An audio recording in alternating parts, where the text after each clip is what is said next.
어저께 이제 동생이 결혼을 하고 이제 지금 남편 있는 곳으로 이제 떠나기 때문에 데려다 이제 공항으로 이제 데려다 주고 이제 인사를 하는데 마음 한켠에 물론 이제 잘 가라는 마음이 있죠. 그리고 이제 40년 동안 같이 살았으니 이제 더 같이 살고 싶지 않다는 생각도 들고 여러 가지 생각이 들었는데 가장 큰 마음은 미안한 마음이 들었어요. 그 미안한 마음이 들었던 이유는 어, 과거에 그 동생한테 잘못했던 것들이 많이 생각나는 거예요. 할 말, 또 못할 말 다 허부어대기도 했었고, 또 같이 무지하게 싸우기도 했었고, 서로 뭐 어떤 일반적인 남매같이 그냥 쭉 살아왔는데, 막상 떠난다고 하니까 또 이제 떠난 것도 그냥 떠난 것이 아니라 이제 결혼을 해서 떠나는 거기 때문에 이제 다시 돌아올 일은 없는 거죠. 그러니까 마음에 잘 가라, 뭐 시원섭섭하다 이런 생각도 있겠지만은 미안한 마음이 크더라고요. 그래서 왜 그렇게 미안한가 생각을 해봤어요. 그랬더니 방금 이야기한 것처럼 여러 가지가 생각이 났기 때문에 미안한데 그러면서 그렇게 된 이유가 무엇인가 생각해 보니까 그 친구에 대해서 제가 굉장히 익숙하게 느꼈던 거죠. 익숙하게 여겨졌고 익숙하기 때문에 그 동생을 막대하기도 했고 또 나쁘게 대하기도 했고 할 말 안 할 말 해가면서 퍼부어가면서 살았던 그런 것들이 결국 익숙함이 주는 그 편안함도 있지만 그것 때문에 미안함도 있다는 것을 생각했죠. 그러다 보니까 막대했던 것, 잘못했던 것들이 막 그때부터는 떠오르기 시작하니까 갈 때 미안했다라는 말을 밖에 안 나오더라고요. 잘 가라는 말도 있지만 그동안 오빠가 잘못했던 거 용서해 달라고 이야기하게 되더라는 거예요. 그것이 그동안에 너무 편안했기 때문에, 너무 쉬웠기 때문에, 막 해도 어차피 걔는 내 동생이기 때문에 라는 생각 때문에 아마 이렇게 막 대했던 게 아닌가, 또 잘못됐던 게 아닌가, 이렇게 헤어지면서 후회하는 마음을 갖게 됐는데, 결국 그 익숙함이 그렇게 만든 것이 아닌가 생각하게 되었습니다. 왜 이야기를 하느냐? 바로 예수님께서 고향에 가셨기 때문입니다. 예수님께서 고향에 가시고 또 그 고향에 가셔서도 하나님의 말씀을 전했습니다. 그리고 그 하나님의 말씀을 전하면서 그 고향에 있었던 사람들을 만나게 되죠. 예수님께서는 그 고향에서 오랫동안 사시지 않았습니까? 나사렛 예수라고 이야기할 정도로 나사렛에서 자라셨습니다. 그런데 예수님께서 그 말씀을 전하시고 또 하나님의 말씀을 전할 때 사람들은 놀라게 됩니다. 놀라게 되는데 그 놀라게 되는 것이 어찌 보면 반가움보다는 어떻게 저렇게 가르칠 수 있냐는 것이죠. 저 사람이 누군지 아는데, 저 사람이 어떻게 살았는지 아는데, 그리고 저 사람의 가족이 누군지, 또 저 사람의 가족들이 우리와 무엇을 했는지를 다 아는데, 어떻게 저렇게 하나님의 말씀을 잘 전할 수 있을까? 이런 생각이 들었다는 것이죠. 그로 인해서 어떻게 이야기합니까? 예수님을 배척합니다. 하나님의 말씀을 듣고 놀라워하면서 그것을 받아들여야 하는 상황에서 그것을 받아들이지 않고 오히려 배척했다는 것입니다. 과거를 알았기 때문에 그 과거를 생각했기 때문에 이들은 하나님의 뜻과 구원의 역사를 바라보는 것이 아니라 오히려 비판하고 비난하는 자리가 되었다는 것이죠. 어떻게 이렇게 능력을 행할 수 있냐는 것입니다. 그런데 그냥 좋게 이야기하면 좋지만 3절 말씀을 보면 이 사람이 마리아의 아들 예수가 목수가 아니냐라고 이야기합니다. 어떻게 보면 지나치게 완악하게 말을 했다는 것이죠. 막말을 하는 것입니다. 대부분 그 당시의 사람들은 누구의 아들을 이야기할 때 아버지의 이름을 이야기합니다. 아버지 요셉의 아들 예수가 아니냐라고 이야기를 해야 될 것을 지금 마리아의 아들 예수가 아니냐라고 이야기를 하는 것이죠. 이것은 그 사람을 내려 깔기 위함입니다. 이미 그 많은 사람들의 소문 속에서 마리아가 결혼 전에 아이를 가졌다는 것을 많은 사람들이 알고 있지 않았나. 생각합니다. 그래서 저 사람 사생아 아니냐 이런 뜻으로 이야기하는 거예요. 그리고 그 사람 목수 아니냐 이렇게 이야기하는 거죠. 그냥 제대로 공부를 배운 것도 아니고 또 제대로 어떤 학교를 다닌 것도 아닌데 어떻게 저렇게 놀라운 일을 하냐는 것입니다. 그러면서 완악하게 하나님의 말씀을 거절합니다. 그리고 하나님을 영접하지 않게 되는 상황이 되어버리는 거죠. 그것이 무엇일까요? 바로 자기들에게 너무 익숙한 사람이었기 때문입니다. 익숙했기 때문에 예수님을 거절한 것이죠. 그래서 이 예수님을 선생으로도 또 하나님의 아들로서도 생각하지 못했다는 것입니다.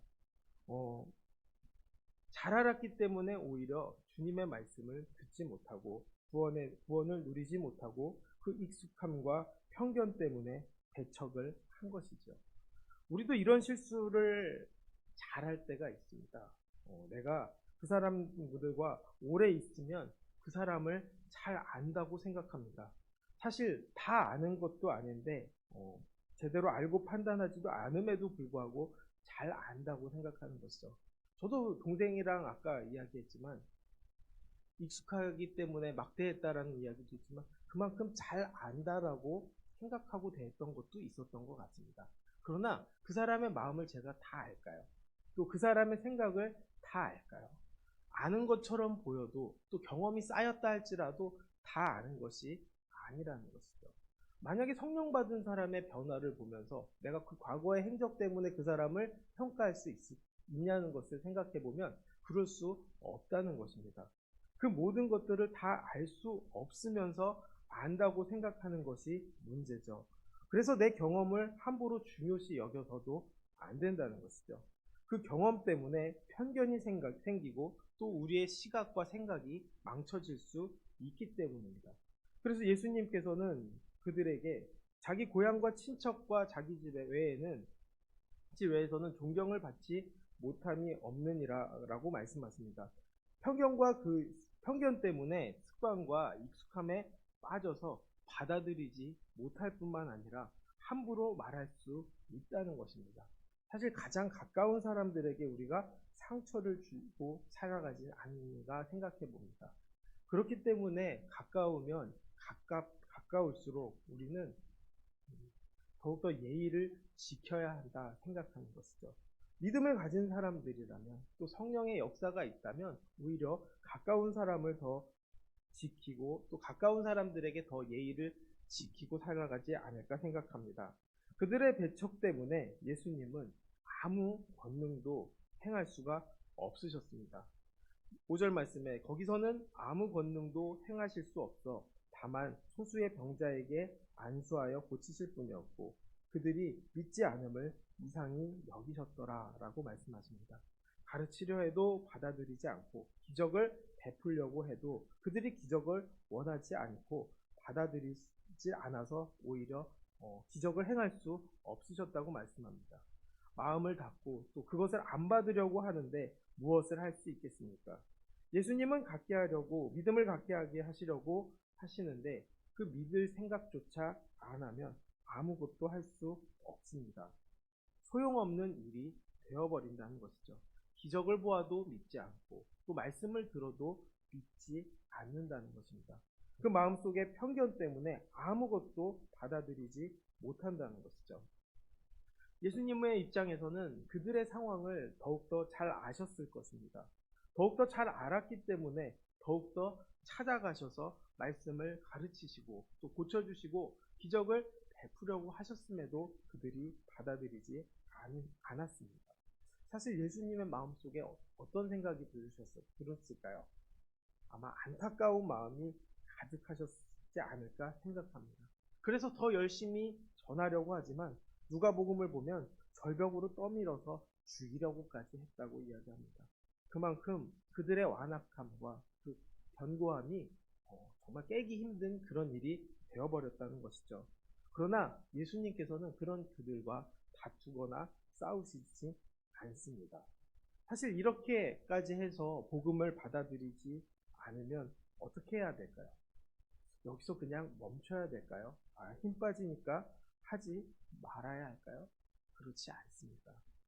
계속 전해야 한다는 것이죠. 그들에게 꼭 해야 되는 것이 아니라 다른 사람들에게도 여전히 가르치고 전해야 한다는 것입니다. 그래서 6절 후반절을 보면 이에 모든 촌에 두루 다니시며 가르치셨다라고 이야기합니다.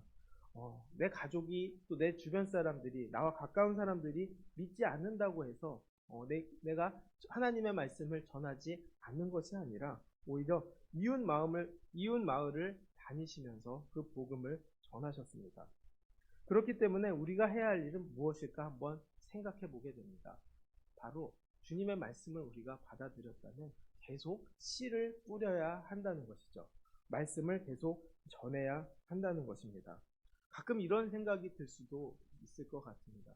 내 가족 하나 전도 못하는데, 내 가족 하나 변화 못 시키는데 내가 어떻게 다른 사람을 전도하겠다고 말하며, 또 내가 왜 외국까지 나가서 선교하겠다고 말하며, 이것이 말이 되는가라고 생각이 들 수도 있습니다. 그러나 이것은 사탄이 주는 생각일 뿐입니다. 열매를 언제 맺을지는 우리가 알 수 없지만 하나님께서는 그 시기가 언제일지 아시기 때문에 계속 말씀을 전하게 하신다는 것입니다. 그리고 그 일은 계속 되어야 하는 것이고 우리는 그 열매 맺음을 믿으면 되는 것입니다. 계속 씨 뿌리는 일은 되어야 하는 것이죠. 그래서 예수님께서는 이제 12제자들을 직접 보내십니다. 그들에게 주님의 능력을 부어주시고 말씀을 해석하게 하신 이유가 무엇일까요? 바로 그 말씀을 전하게 하시는 거죠. 전도하게 하셨다는 것입니다. 예수님과 동행해서 하나님께서 예수님에게 부어주신 능력을 경험했다면 그들 역시도 그 역할을 할 수 있어야 한다는 것입니다. 그래서 그 예수님은 계속 전도하게 하십니다. 어떻게 전도하실까요? 바로 둘씩 보내십니다. 서로 보고 전하고 기도하는 관계를 통해서 복음을 전하게 하신 것이죠. 혼자 갈 수 있다라고 생각할 수 있습니다. 그러나 혼자서 하면 쉽게 무너질 수 있습니다. 그러나 둘이 하면 서로 힘이 되어줄 수 있게 되는 것이죠. 한 사람은 말씀을 전하고 또 한 사람은 뒤에서 기도해주고 또 한 사람은 말씀을 고쳐주고 또 옆에서는 귀신을 쫓아주는 이런 역할들을 서로 했을 때 효과가 훨씬 크다는 것입니다. 그래서 우리가 바울과 바나바의 이야기를 보아도 그렇습니다. 안디옥 교회에서 바울은 담대하게 하나님의 말씀을 전합니다. 그리고 바나바는 그 안에서 사람들의 마음을 보듬어 줍니다. 말씀을 통해서 상처받는 일이 있을 수 있습니다. 바울이 워낙 강경한 스타일의 말씀을 전했기 때문에 어떤 누군가는 상처를 주고 상처를 받을 수 있습니다. 그러나 그때 바나바가 나타나서 바나바가 함께 그 말씀에 대해서 잘 해석해주고 또 상처받은 마음을 보듬어주고 돌이키게 하는 역할을 했다는 것이죠. 이 모든 것이 바로 서로 둘이 같이 했을 때 위로해주고 기도해주고 전하는 일을 할 수 있게 된다는 것입니다. 우리도 그렇게 되기를 원합니다. 누군가는 말씀을 전하고 또 누구는 위로해주는 역할이 각자에게 있을 것입니다. 서로 우리가 교회 안에서 그 역할을 잘 감당하게 되기를 원합니다. 그리고 우리가 나가서도 마찬가지가 아닐까 생각합니다. 서로 위로해주고 또 잘 전하는 역할들을 서로 잘하는 것이 하나님이 주시는 은혜가 아닐까 생각합니다. 제가 신학대학원 다닐 때 이런 일을 훈련으로 했던 적이 있었습니다. 각 집에 이렇게 라인을 거서 두 명씩 다니게 했어요. 그런데 제가 절대로 못 들어갈 것 같은 집들이 있었어요. 어떤 집이었냐면 무당집이죠. 무당집의 문을 두드리는 것은 쉽지가 않지 않습니까? 당연히 안 될 거라고 생각을 했고 그냥 지나쳐야 되겠다라고 생각이 들었던 적이 있습니다. 그래서 안 하고 지나가야지 했는데 같이 옆에 있었던 전도사님께서 갑자기 문을 쾅쾅쾅 두드리시면서 예수 믿으시라고 이렇게 얘기를 하는데 그 사람이 받아들일까요? 받아들이지 않죠. 그런데 저는 조금 마음속에서 놀랐어요. 어떻게 저렇게 담대하게 문을 두드릴 수 있을까? 당연히 저 사람들 안 받을 건데 어떻게 저렇게 두드릴 수 있을까? 사실 저도 그 전에 이 집 저 집 다니면서 문 두드리고 예수님 믿으라고 이야기할 수 있었던 사람이지만 무당집 앞에서는 그게 잘 안 되더라고요. 그런데 그분은 그 무당집 앞에서도 무당에게 문을 두드리고 열어달라고 해서 말씀을 전하려고 했는데 잘 안 됐지만, 그걸 보면서 나도 저런 담대한 능력이 필요하구나. 나도 이제 저걸 두드릴 수 있겠다라는 생각이 들었다는 거죠. 혼자 갔다면 어땠을까요? 그런 생각조차 하지 못했을 것입니다. 그런데 누군가와 함께 갔더니 그 일을, 새로운 길을 보게 되지 않습니까? 그렇기 때문에 둘이 하는 것이 중요하다는 것이죠. 또 예수님께서는 귀신을 제어하는 권능을 주셨습니다. 물론 우리가 귀신을 그저 제어하고 귀신을 조종하는 능력이 아닙니다. 사실 예수님의 말씀이, 또 예수님의 권능이 우리 안에 들어오면 귀신을 제어할 수 있다는 것이죠. 결국 성령 충만의 길이 바로 귀신을 내쫓을 수 있게 한다는 것입니다. 우리가 가는 그 길에 늘 성령 충만함이 있어야 하는 이유라는 것이죠. 또 예수님께서는 아무것도 바라거나 소유하게 하지도 않습니다. 영화시대 여행을 위하여 지팡이 외에는 양식이나 배낭이나 전대의 돈이나 아무것도 가지지 말며 신만 신고 두 벌의 옷도 입지 말라 하시고, 또 이르시되 누구의 집에 들어가든지 그곳을 떠나기까지 거기 유하라고 말씀하십니다. 왜 이렇게 하게 하셨을까요? 바로 이 상황 속에서도 하나님만 의지하게 하기 위해서라는 거죠. 신앙의 길을 간다는 것은, 또 하나님의 뜻대로 산다는 것은 결국 하나님만 의지하는 데서 이루어진다는 것입니다. 그리스도의 이름으로 전적으로 하나님을 의지할 때 희망이 있음을 제자들에게 알게 하시기 위함인 거죠. 구원은 오직 은혜로 이루어지는 것이고 주님의 은혜로 이루어지는 것을 알게 하시는 것입니다. 그래서 자신의 능력과 열심으로 되는 것이 아니라 결국 하나님의 은혜의 산물이라는 것을 잊지 않게 하도록 그렇게 하신 것입니다. 그래서 우리는 항상 예수님을 주로 모시고 사는 믿음에 실패하지 않게 되기를 원합니다. 오직 하나님을 의지하는 일, 또 하나님을 바라보는 일, 또 하나님을 붙잡고 나아가는 것이 주님의 길이라는 것, 주님이 원하시는 우리의 길이라는 것이죠. 사실 앞전에 예수님이 전도하다가 이 제자들 입장에서 실패했다라고 생각하지 않을까 생각합니다. 그러나 그럼에도 불구하고 이 실패했던 일조차 있었다 할지라도 앞으로 가는 그 길에는 결국 하나님을 의지하고 가는 것 말고는 없음을 알게 하는 것이죠. 내 힘으로 되는 것이 아니기 때문에 그것을 내가 분명히 고백할 수 있게 하나님은 인도하셨다는 것입니다. 배척을 당한다 할지라도, 미움을 받는다 할지라도 이것을 당연하게 여기고 오히려 겸손하게 나아가기를 원하셨다는 것이죠. 우리의 삶이 그렇게 되기를 원합니다. 오직 하나님만 의지하고 하나님만 바라보고 또 하나님만이 이루실 수 있다는 것을 믿고 나아가는 그 길이 우리의 길이 되어야 한다는 것입니다. 그리고 그 길을 갈 때 결국 우리가 할 일은 말씀을 전하고 또 귀신을 내쫓는 것, 이 일을 하게 하셨고 또 우리가 해야 한다는 것이죠. 11절부터 13절 말씀에 결국 제자들이 나가서 회개하라 전파하고 또 많은 귀신을 쫓아내며 많은 병자와 기름을 발라 고치더라 라고 이야기합니다.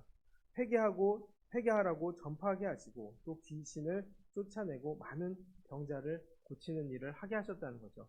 여기서 알아야 될 것은 우리의 신앙의 밸런스를 잘 맞춰야 합니다. 한쪽에서만 또 한쪽으로만 치우쳐서는 안 된다는 것이죠. 어느 한쪽에 내가 전문적으로 빠져서는 안 된다는 것입니다. 귀신을 쫓는 일에만 집중하는 일을 하는 사람들이 있습니다. 또 병자를 고치는 일에만 전문적으로 사역한다라고 이야기하는 사람들도 있습니다. 그러나 이렇게 전문적이다라고 이야기하는 것에 집중해서는 안 됩니다. 하나님의 말씀과 그 능력이 균형을 이루어야 한다는 것이죠. 예수님이 함께하면 또 성령이 충만하면 병도 낫고 귀신도 쫓아낼 수 있습니다. 그런데 이것을 한쪽에 휩쓸려서 나는 축기사역 전문입니다 라고 이야기하고 또 나는 병고침의 능력의 전문입니다 하면서 전문직이라고, 사역을 전문직이라고 생각하고 이야기하는 것은 위험할 수 있습니다. 그렇기 때문에 자칫하면 이런 사람들이 신사도 운동에 빠질 수 있게 되는 것이죠. 그렇기 때문에 더욱더 조심해야 하는 것입니다. 늘 말씀과 능력이 밸런스가 맞아야 한다는 것이죠. 그리고 그 말씀을 알고 주님을 사랑하는 것이 우선이 되어야 한다는 것입니다. 어떨 때는 능력만 바라볼 때가 있습니다. 또 그 능력만 의지할 때가 있습니다. 그러나 그 능력은 주님을 더 사랑하기 위함이고 더 의지하기 위함이고 주님을 통한 하나님을 바라보게 하기 위한 능력이지 그 자체가 능력이 돼서는 안 된다는 것이죠. 그렇기 때문에 그 말씀이 그렇기 때문에 말씀이 능력될 때 하나님의 역사가 일어난다는 것을 우리가 알아야 하는 것이죠. 교회 안에서 분명히 귀신도 내쫓아야 되고 또 병도 낫게 하는 일이 많아지기를 원합니다. 그러나 그 안에서 하나님의 사랑이 우선시 되어야 된다는 것을 우리가 꼭 알고 말씀과 그 능력의 밸런스를 늘 생각하면서 기도할 수 있게 되기를 원합니다. 또 신앙생활도 그렇게 되기를 원합니다. 한쪽에 치우치는 것은 결코 하나님의 뜻이 아니기 때문입니다. 그렇기 때문에 우리는 오늘 말씀을 통해서 내가 나의 편견에 대해서 생각할 수 있게 되기를 원합니다. 잘못된 편견을 내가 갖고 있지 않은가, 또 누군가를 바라볼 때 색안경을 끼고 바라보는 것이 아닌가 생각해 보아야 하는 거죠. 그것이 옳지 않다고 생각하는 것을 인정할 줄 아는 사람이 되기를 원합니다. 그리고 사람들을 바라볼 때 믿음의 눈으로, 지금은 아직 믿는 사람 같지 않지만, 지금은 하나님을 떠난 사람처럼 보이지만, 또 내 말을 들을 것 같지 않지만, 우리가 믿음을 가지고 계속 씨를 뿌리면 하나님께서 역사하실 것이라는 거죠. 또 실패가 있다 할지라도 결국 우리의 할 일은, 또 우리가 나아가야 할 길은 결국 하나님을 바라보고 하나님을 의지하고 또 그 길을 가야 한다는 것이죠. 그 길을 갈 때 우리는 하나님만 의지하고 하나님만 바라보며 또 말씀과 능력의 균형을 잘 맞추며 살아갈 수 있게 되기를 원합니다. 한쪽에 치우치는 사람들이 아니라 결국 이 모든 것들을 균형 있게 가는 사람들이 되어야 한다는 것이죠. 그 마음 가지고 오늘 하루 나아가기를 원합니다. 또 여러분들이 말씀과 능력이 늘 넘치게 여러분들을 통해서 나타나게 되기를 원합니다. 또 우리를 통해서 그 은혜를 누리게 되기를 원합니다. 오늘 하루도 그 은혜 속에서 승리하는 모두가 되기를 주님의 이름으로 축원하겠습니다. 기도하겠습니다. 하나님, 우리 삶 속에서 실망과 절망이 있을 수 있습니다. 그러나 하나님, 어렵다 할지라도 그 길 갈 수 있게 하여 주시옵소서. 말씀을 전하다가 우리가 넘어질 수도 있습니다. 그러나 하나님, 그 길을 그래도 계속 갈 수 있게 하여 주시고 실망할 수 있는 일이 있다는 것을 알고 더욱더 믿음으로 주님 붙잡고 나아가게 도와주시옵소서. 오직 성령의 은혜와 성령의 능력을 통해 우리가 살아갈 수 있음을 깨닫게 하여 주시고 또 그 믿음을 가지고 오늘 하루도 승리하게 도와주시옵소서. 모든 영광 주님께 돌리며 예수님의 이름으로 기도드렸습니다. 아멘.